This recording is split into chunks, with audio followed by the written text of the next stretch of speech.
Okay, well, welcome everyone. Welcome to the first academic program section webinars, or one of the very first. We haven't held a webinar in probably 3 or 4 years, so I'm hoping this will really kick off a series of webinars on a variety of topics. I know some of you are probably not familiar with APLU, or the academic program section, so I'm going to give you a little bit of a background on those two subjects and on who we are and what we do. And then I'm going to introduce our guest speaker today, Dr. A.T. Miller from Cornell University. I feel like we're very lucky to have him with us, and I'm excited to hear his discussion of Cornell University's Intergroup Dialogue. Now, before I get started, I want to point out some housekeeping items.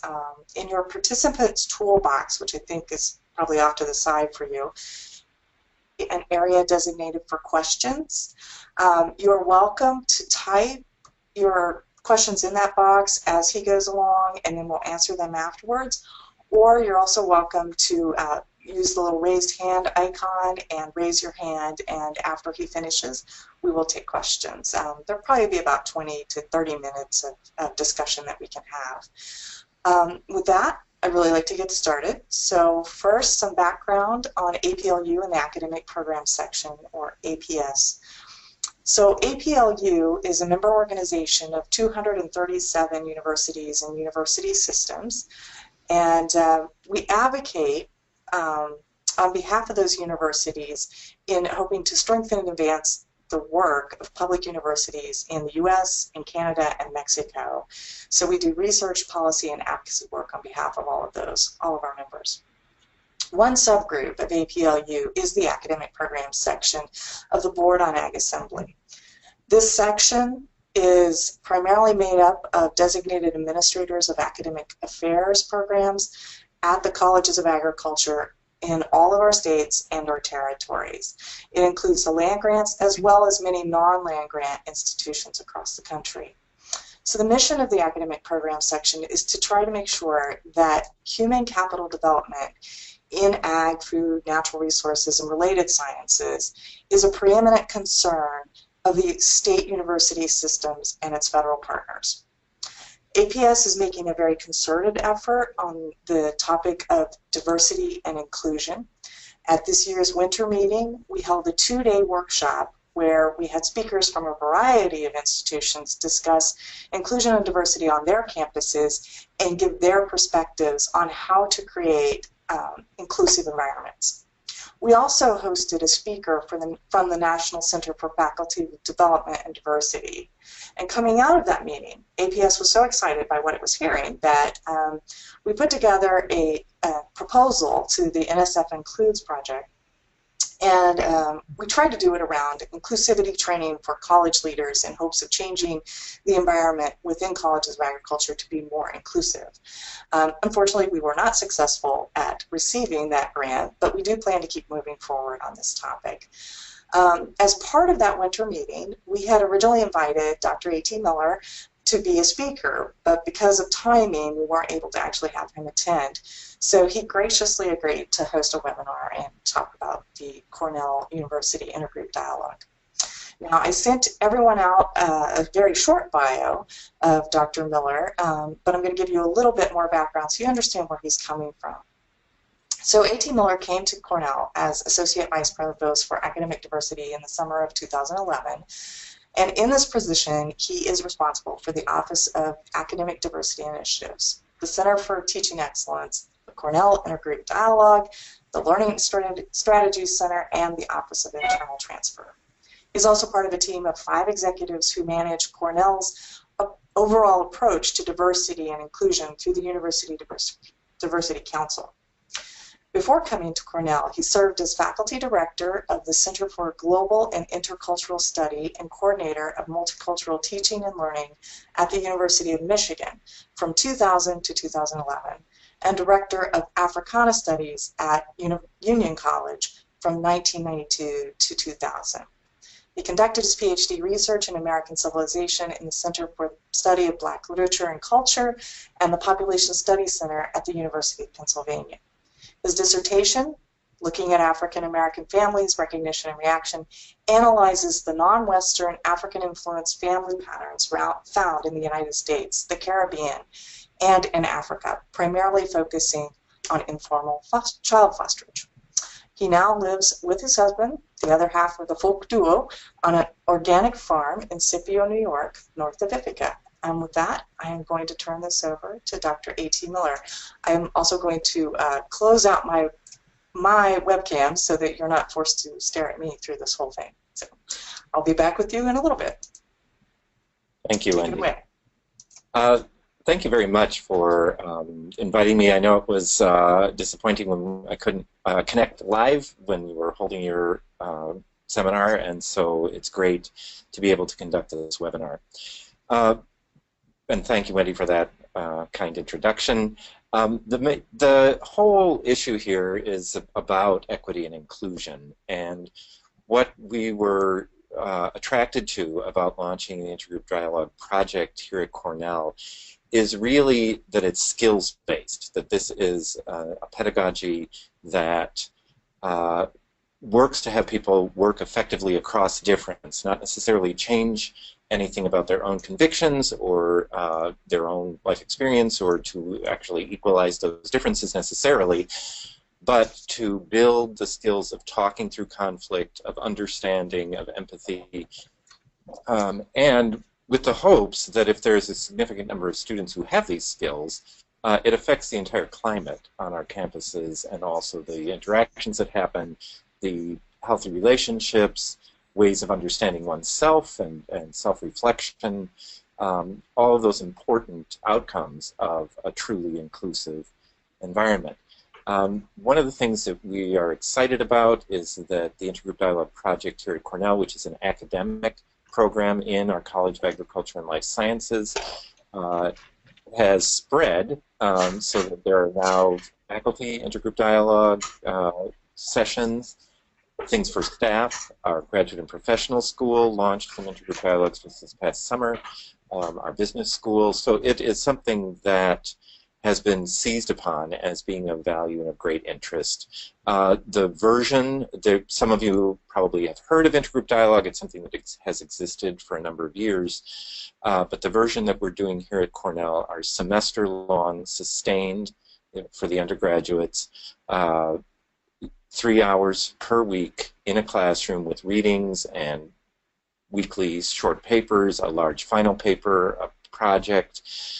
So a full 3-hour credit course. And one of the attractions for the students is that our College of Agriculture and Life Sciences has a diversity requirement for graduation, and so some of the impetus for enacting this course, which began in the fall of 2012, is related to having that kind of requirement in the college.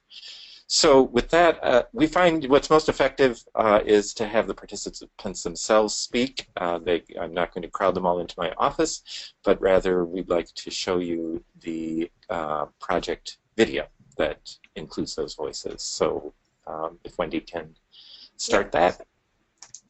All right. I'm going to share my screen and pull up this video.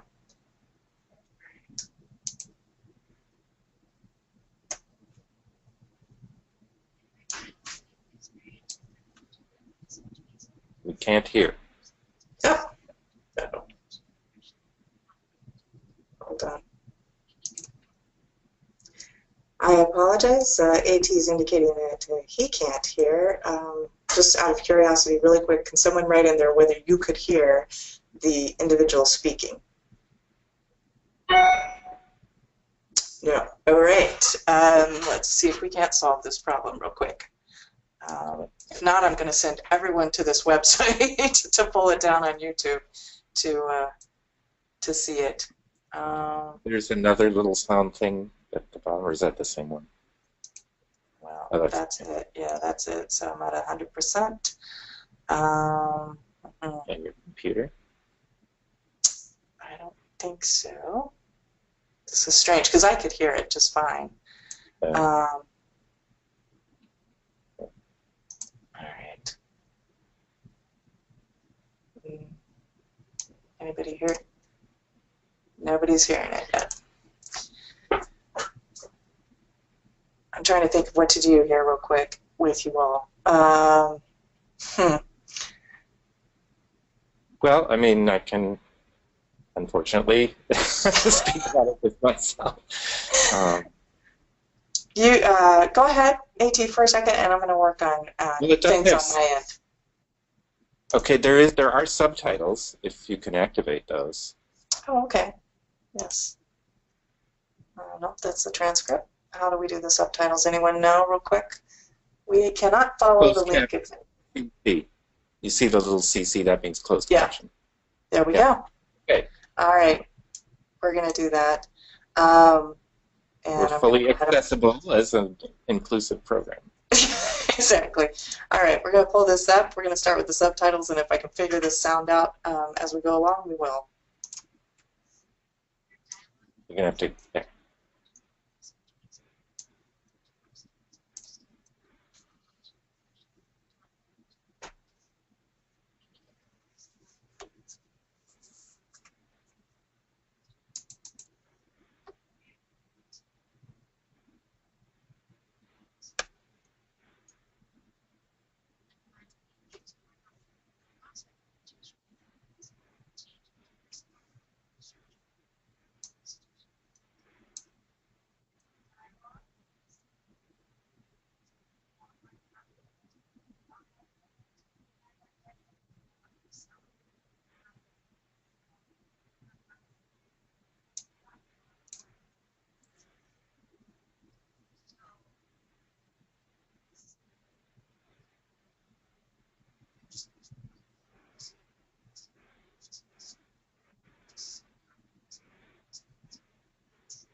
I apologize. I don't know what's going on here.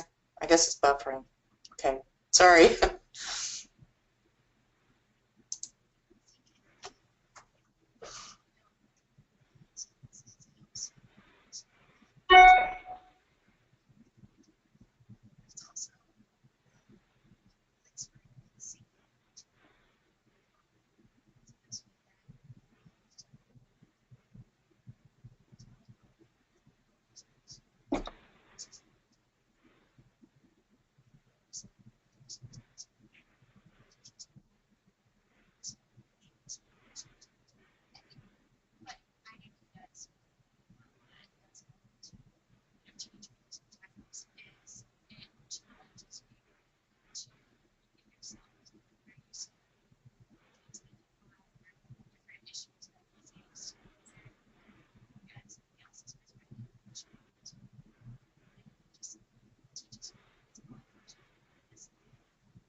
Okay.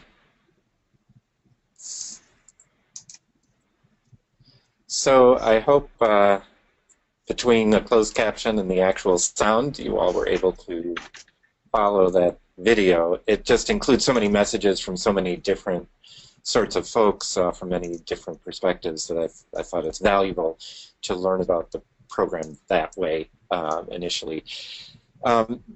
I'll take a few minutes just to add some information. The course, as I mentioned, meets every week. It is divided into small sections of about 12 to 14 students each, and the sections are equally weighted to address power dynamics. So that means if the topic is gender, it would be 6 men, 6 women, 2 genderqueer people, or 7 men, 7 women, and then it is the section is facilitated by trained undergraduate peer facilitators who have already taken the course and then been trained to be facilitators, and they're only able to join that training through the recommendation of their previous facilitators. So it's not just an application necessarily. Some students are nominated, and there's an advanced intergroup dialogue course that some students take in order to prepare to be facilitators. So the gender dialogue will be facilitated by a man and a woman. A race dialogue will be facilitated by a person of color and a white student with a balanced number of white and people of color in the room. Socioeconomic status, it's a full-pay student speaking to Pell-eligible students. We've had dialogues on ability, on religion, on sexual orientation. And so your section talks about only one of these topics for the entire semester. And the point is to go beyond politeness, to go deeply and really surface the kinds of conflicts, the kinds of issues of power dynamics and behavior that folks can really learn from and navigate and negotiate with each other. About halfway through, and this is done through a sort of meta-curriculum in the sense that all of the different topics are going through a similar series of workshops with different content appropriate to their subject matter, different readings, but the facilitators are in a practicum course, and so they know this is the week that all of the different sections were doing their caucus groups, or this is the week that everyone was talking about their projects, upcoming projects. They're writing weekly journal reflections. They're also write a long final paper, and then there are, in addition to the reading assignments, and the class itself is a very interactive workshop sort of format with activities in addition to what is meant by dialogue, observed by ground rules, facilitated by facilitators. The project part of this course, which starts in the second half of the semester, is supplemental to the week. The weekly meetings are still going on in the usual format with hot topics and other issues coming up. But smaller groups of the original group, usually 3 groups inside this group of 12 to 14, then come to the question of, so now that we know this about each other, what are we going to do? So it's really not just the emotional experience, which is very important. We're not talking simply about head knowledge, but because we're in a real encounter, this is experiential learning. And so it's the actual experience of how to include, how to be fully present with each other. So that experiential learning then comes to the application, a very important part of all agriculture schools, that these are applied sciences in many cases. And so we're doing that with the diversity and inclusion. The students come up with all sorts of projects that they carry out in their dormitory, in the Ithaca community, with their friends, in the middle of the quad. So many, many different kinds of projects. These are critiqued closely so that usually the first idea is not a great one or not one that is sensible or easy to carry out in the short time of the second half of the semester. And unknown to the students, the small groups that are assigned usually are putting together the people least likely to get along. So it's a real test of the skills that are being developed. Some students are not aware that this is how they've been assigned. Others notice immediately and rise to the occasion. Some of these groups produce very lasting interventions. There is a Facebook site called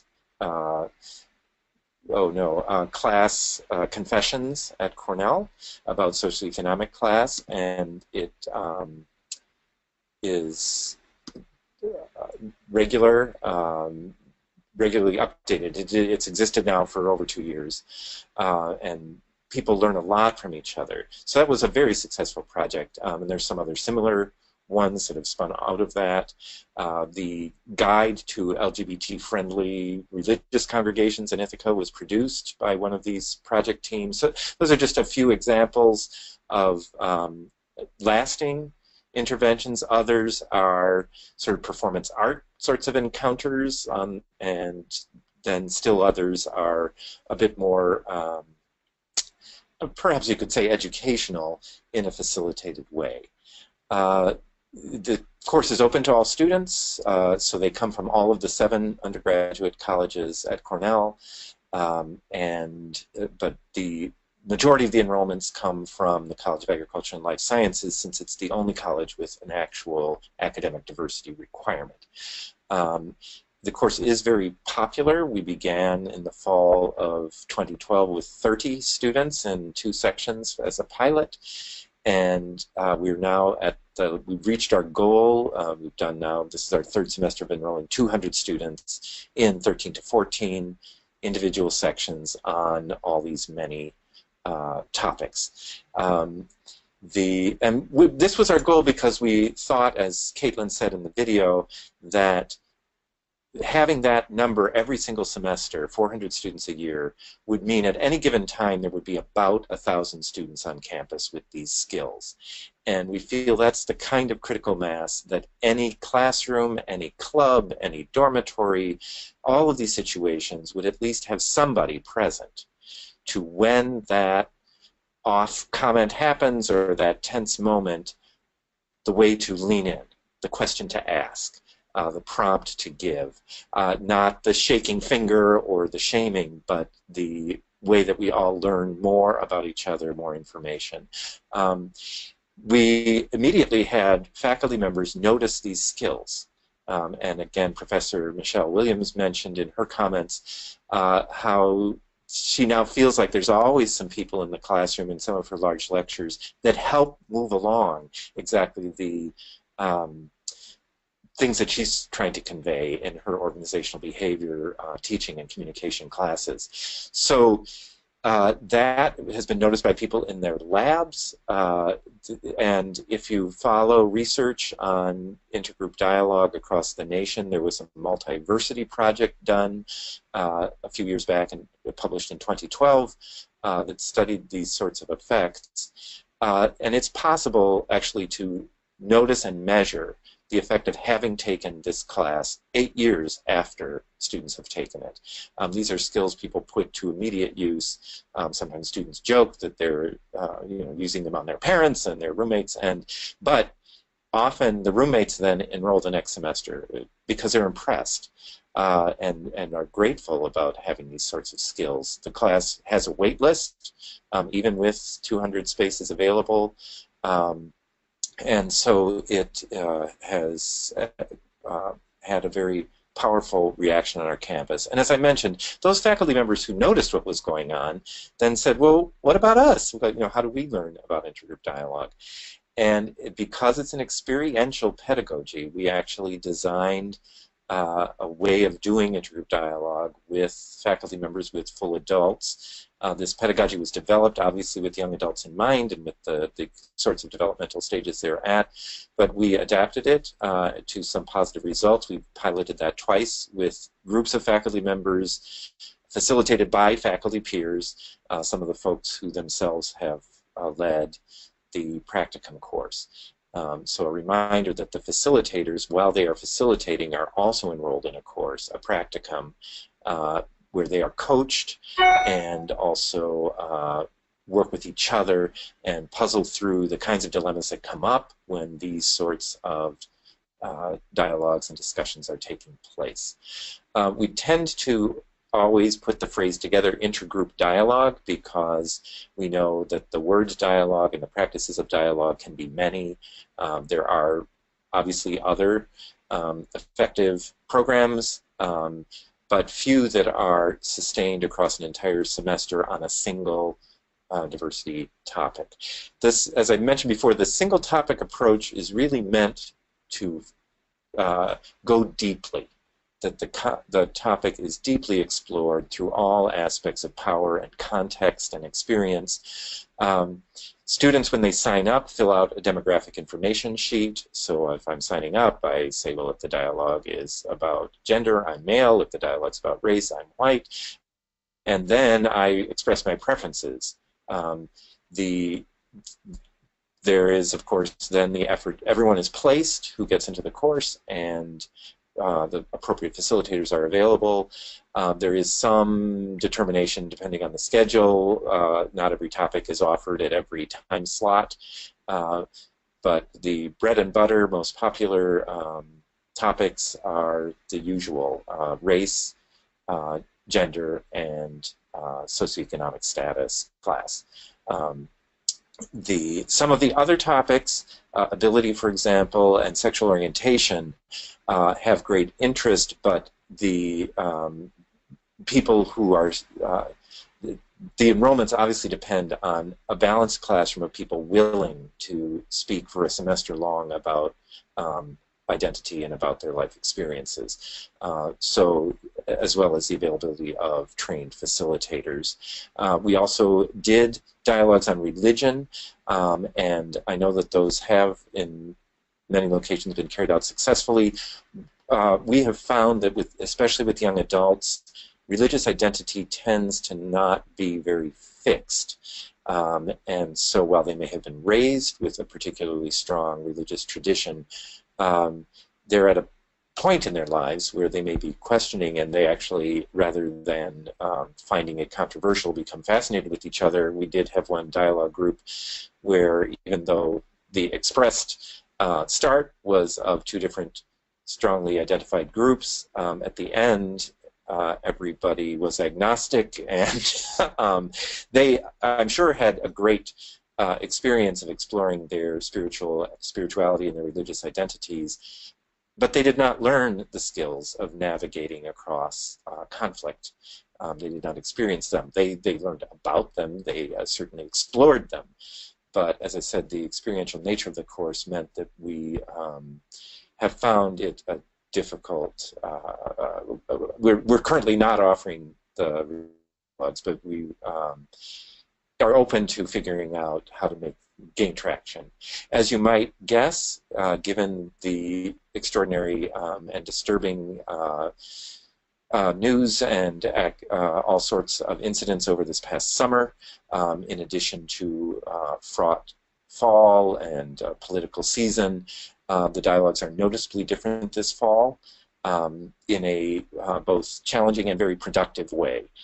So obviously these are sensitive to campus climate and to what is going on in the world, and our techniques and the development of our techniques change because, as I said, the experience is experientially driven. I'm not sure if there, maybe close to time to allow some of your questions to drive other information that I share. The faculty members are teaching the practicum. So the faculty members are working with the facilitators. So the room, for power purposes, is populated only with undergraduate students in the undergrad dialogues. And similarly with the graduate dialogues, it's led by graduate students. As I mentioned, also for the faculty. So this is really important. But of course, the experience of our faculty members and their close attention is very important to the development of the facilitators and the success of the dialogue program. So if the students who become facilitators did their full course credit doing the dialogue themselves, they again get course credit for being facilitators, and they may also have taken the Advanced Dialogue course, another 3-hour credit course. The Advanced Dialogue program really lifts the curtain on how it works, and it helps to explain why it's sequenced the way it is, how this is very intentional, and also students often are very fascinated by that. As well, what are the best techniques for being a facilitator and eliciting success in introducing these kinds of hot topics and in intentionally exploring contentious issues in our society and in our lives, and contentious encounters. So Wendy, I don't know, my little question screen doesn't show typed questions, but... Okay, I've got a couple of questions that have come in, but I also want to see if Barbara Edwards wants to say anything. I know she had raised her hand at one point during the conversation. Barbara, are you there? Okay, while we wait for Barbara to see if she could join us, there's a couple of other questions that have come in. One from Molly Reinhardt. She says, thanks for your talk. I'm wondering about the extent to which staff, such as student services coordinators and advisors, are engaged with the program. Yes, so we have had staff members staff members that are employed, obviously, by the Intergroup Dialogue Project itself, work with the students, work as coaches, and sometimes are also involved in facilitating some of the practicum. But those are people actually employed by the Intergroup Dialogue Project. I should have mentioned that Vivian Relta, who you saw in the film, is part of our HR development. She is also a facilitator for the Cornell Interactive Theater Ensemble that also does a tremendous amount of equity and inclusion work. And she has worked very hard to develop a version of the Intergroup Dialogue for staff members. So staff members have been participating in an intergroup dialogue experience with each other. And one of her main focuses for the initial groups that she's been working with is to develop a cadre of facilitators so that it can be offered widely to Cornell staff members. So the essential nature of intergroup dialogue is when you are participating, you're participating with peers. So the staff members are not in the room when the dialogues among the students are happening. When staff members are participating in intergroup dialogue, they're doing so with other staff members and communicating across difference. So I hope that answers your question. Staff members, the wait list or the interest among staff members is extraordinarily high. And so obviously there are logistical issues to such a sustained practice. We have experimented with different sorts of formats for adults. We find that it is not possible to be effective in anything less than 6 sessions. So we learned that by doing a 5-session one and discovering that that wasn't sufficient. So it does, as I say, put this demand on people's time and, of course, time away from their given work on campus. So, you know, it's partly working through those sorts of issues. But we're determined to work through them. We know that it is very meaningful.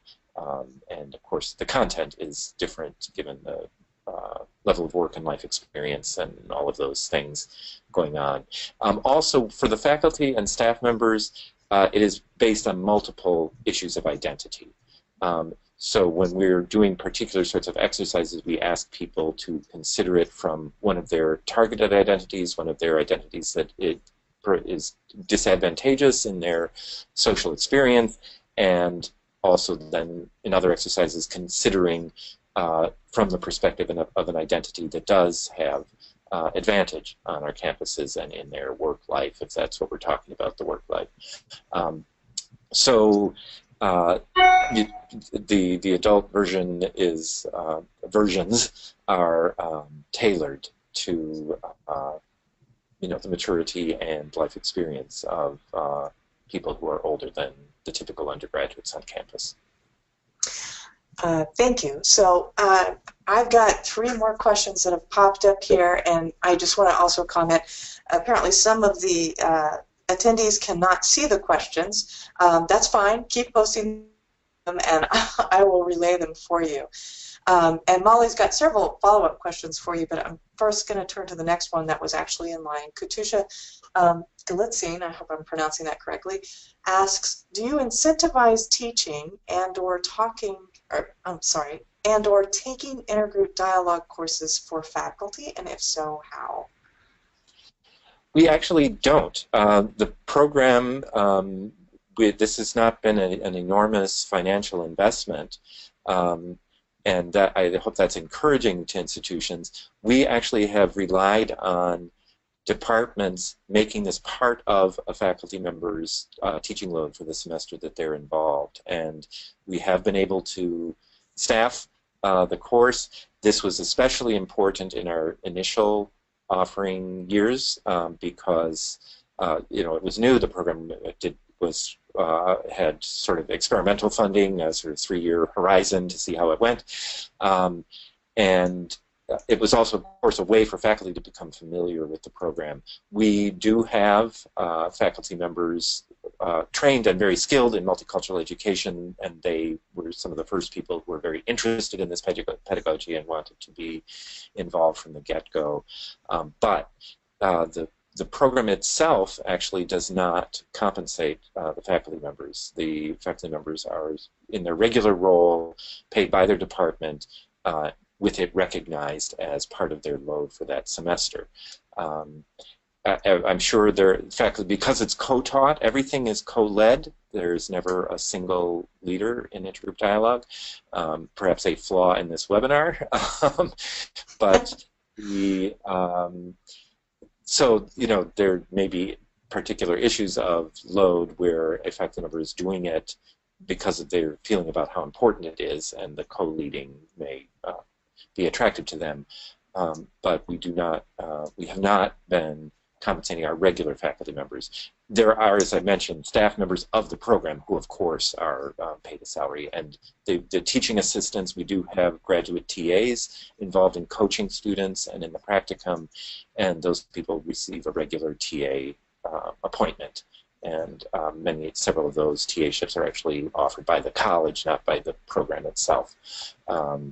So it's a joint financial collaboration between the College of Agriculture and Life Sciences, the Provost Office, and the Vice President for Student and Campus Life. All contribute funds, and the College of Human Ecology is also involved in providing TAs. So, and then the other colleges are involved in contributing faculty. We've had faculty members from architecture, art and planning, from arts and sciences, and students from all of those colleges. Colleges also support student participation because it fulfills various sorts of requirements, not just the diversity requirement in agriculture and life sciences, but various distribution requirements about society and communication and those sorts of things throughout our various undergraduate programs. Okay, the next series of questions comes from Molly Reinhardt, and I think you answered a couple of these really in something previous, but I'm going to read them just in case there's something else you need to say there. So she asks, or she says, we have a number of staff participating in the webinar. Thanks for all of your answers. Can more than one group have the same topic? Oh, yeah. And then the next question is, do students, and you can go ahead with that in a moment, do students outside of CALS have other requirements that deal with diversity or ethnic studies? Can you tell about the variety of assigned reading materials for the course, and from what academic disciplines do they come from? Okay, so that's all her questions, and I can repeat those if you need. Yeah. So in any given semester, I don't have the final numbers right now, but in the 13 sections last spring included 2 on gender, 4 on socioeconomic status, 5 on race, 1 on sexual orientation, 1 on ability. So you can see some of the topics have multiple sections, others there may be only one, and that has to do with student identity and student enrollment and interest, and as well as facilitator identity. But the variety of sections really are, we try to offer every topic every semester, and then multiple sections of various topics to accommodate an enrollment of around 200 students. I think I answered about the various requirements that it can fulfill. And for example, in CALS, it isn't only the diversity requirement, it also fulfills part of the undergraduate education minor, for example. So, and it's counted in our Asian American Studies program as a course. So those are just some examples of various academic units around the campus who recognize it as important for their majors. One interesting thing is some of our student organizations actually require it. So I know of several organizations where to be a member of the executive board of that student organization, the students expect people to have taken intergroup dialogue in order to achieve that office, or they at least recommend it, depending on the organization. So that is a nice kind of recognition of the importance of these skills to the students themselves. I'm trying to remember the last part of Can you tell us the variety of assigned reading materials for the course? Oh, right. And then the last question was, from what academic disciplines do they come from? Yeah. So there are different time periods of the course in terms of when we're at the introductory phase and learning about the process and what's important, developing that way. There are in-depth articles about the identities themselves and the various issues. And then in the part of the course as it's developing, the hot topics that students want to cover are identified. So the readings for those hot topics are actually identified as the semester unfolds. The readings are different for the different topics, and the hot topic readings vary and are actually quite sensitive to current events as well as major issues in that particular identity area. So they do come from as a current sort of magazine sorts of articles and scholarly articles about social issues, so psychology, sociology, ethnic studies, gender studies, LGBT studies, and of course class mobility studies, so some sorts of economics depending again on the topic and the program and the angle in the hot topic. But also theater, dance, sometimes the readings are film, looking at interactions that are portrayed, as well as the fairly extensive reading list. The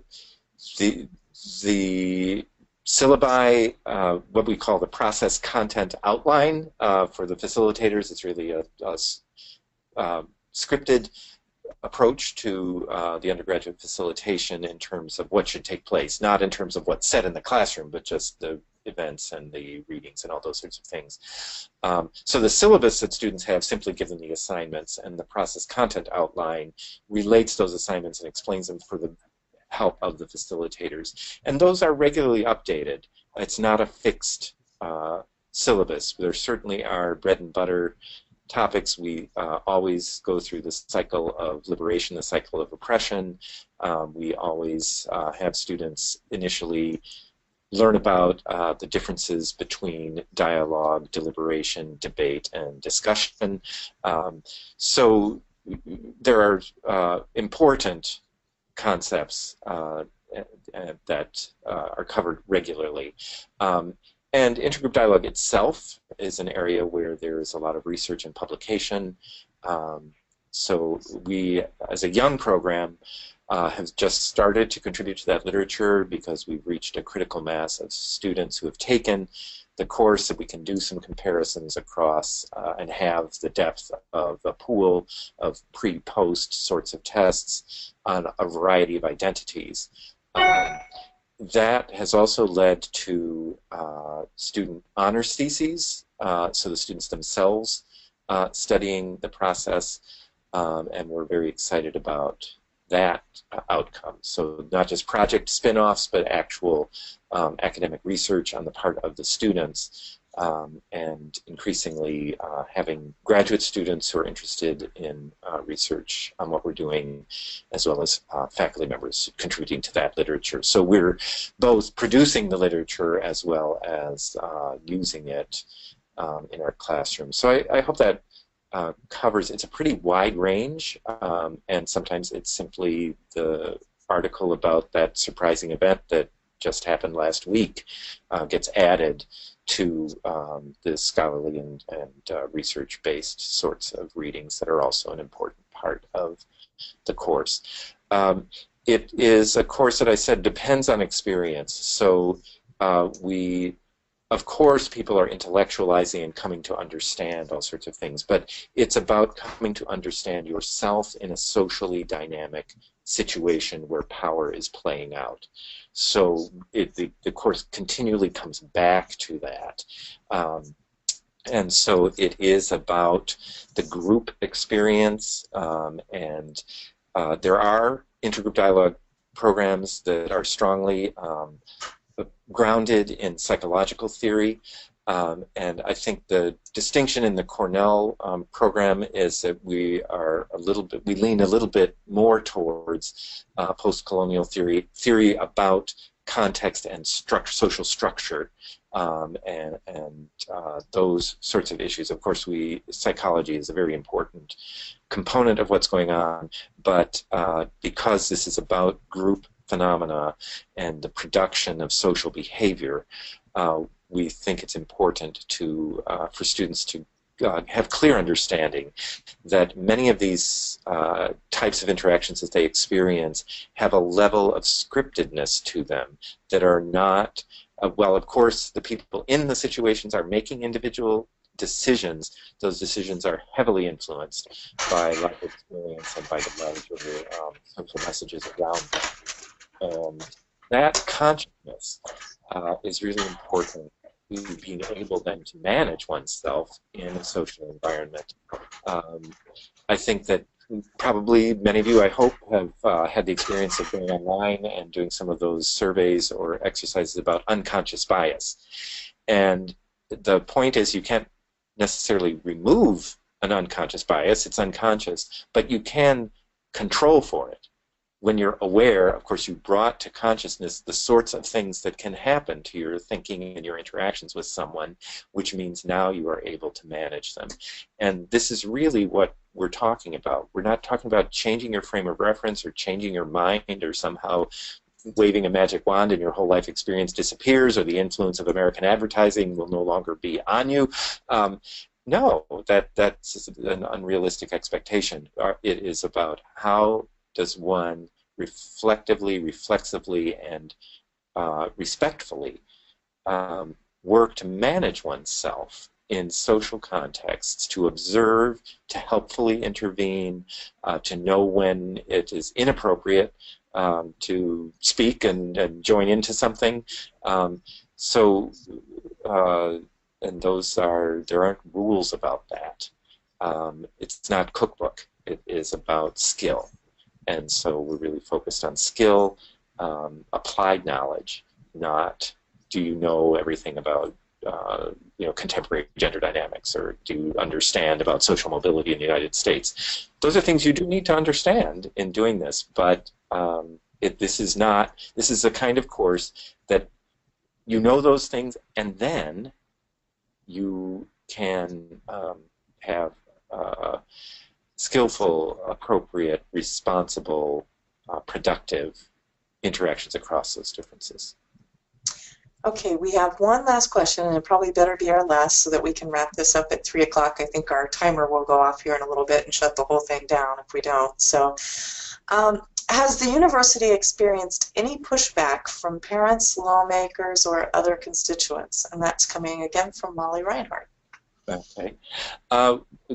Cornell is an oddly organized land-grant university in the sense that our governance, I know that many of you may be at institutions where state legislators and others can and do think about and become part of the curriculum or make comments or, you know, all of those sorts of things, as well as constituents on campus. I think that because people recognize that our pedagogy is respectful, that one is not asked to change their views. This is not meant to be indoctrination. This is skill development. And we're very clear about that.